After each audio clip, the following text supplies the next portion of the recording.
Does anybody else? Don't say that. Key things when discussing the creation of a standard annual schedule, because that's really what this video is about. I want to achieve standardization so we can really compare trophies, periods of dominance, great players. We got to be consistent, you know what I'm saying? How the fuck is it fair if so-and-so has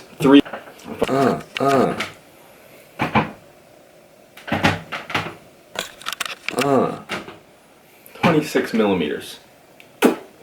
Chef's kiss. Okay, key things when discussing the creation of a standard annual schedule. Number 1, rest. Obviously, I think rest is a structural totem around which any reorganizational proposal must build. Today's top players might play 50 plus games in a year if their team stays in the various cups and international continental competitions they're eligible for. For me, this is already almost too many games. Add in qualifying for or playing an international tournament, and maybe we're pushing past what should be the limit. Keep in mind, I'm not a sports scientist, but I am an attentive soccer fan who believes scientists when they say that playing matches while fatigued increases injury risk. 50 games when we only have 52 weeks in a year seems like a lot. I know you can play midweek games once in a while, and a lot of teams have deep squads these days. Blah, blah, blah. What the fuck ever. You could get really specific about the structure of each country's league and different ways their league and cups should mesh. Not to mention the respective congestion inherent to different continents and qualifying for internationals. Africa has 54 countries, South America 12. Because some places have unique annual weather patterns they need to game plan around, like intense cold, heat, or precipitation, we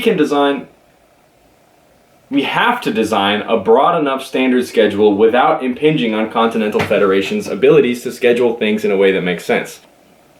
Number 2, only one domestic cup per country. Each country should get a league, an open cup, and the Continental Champions League for the top teams. Some people might say that's too few trophies. Honestly, I disagree. Trophies are special because they're rare. The World Cup is special because it's once every 4 years. Winning trophies is hard. It should be hard. That relates to my next point. Number 3, keep the World Cup every 4 years. In 2040, I don't want to hear, oh, Mbappe's the GOAT because he's won 5 World Cups with France. Sure, he's won 5, but he's played in 8 because they happen every 2 years now. They're a dime a dozen. Who wants that to happen to the World Cup? Not me. Neither does Mbappe.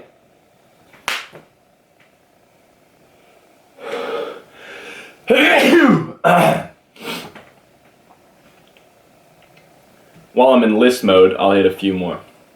Continental Championships should be every 4 years as well, alternating with the World Cup. Off year, World Cup, off year, Continental Cup seems like a good balance for the players, and we fans should be grateful we get high-level internationals every other summer. Champions League should try to... Number 5. Champions League should try to mesh well with the domestic... Champions League should try to mesh well with the domestic league of the competing countries. In my mind, this means things like spreading a group stage over the first half of the season and a knockout stage over the second. Champions League finals should take place the week after the season ends. Domestic Cup finals sometime shortly-ish before. I mean, I'm just into the drama, whatever.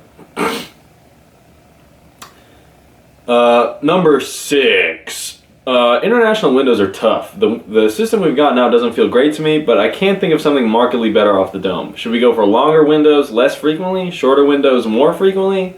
Qualifying for the World Cup or a continental tournament can really vary from continent to continent. I'm not sure what to do. Yeah, if you got thoughts, let me know in the comments. Alright.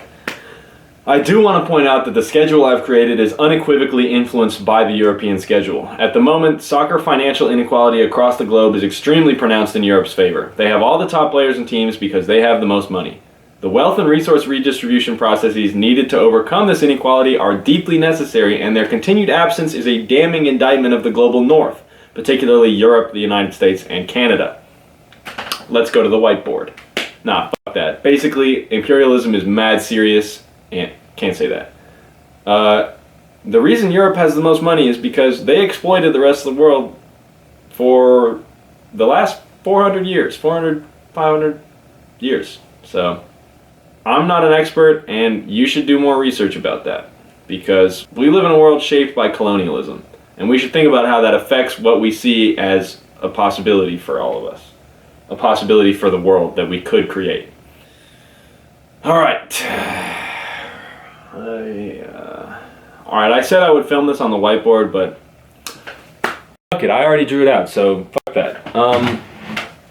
Let me get my notebook.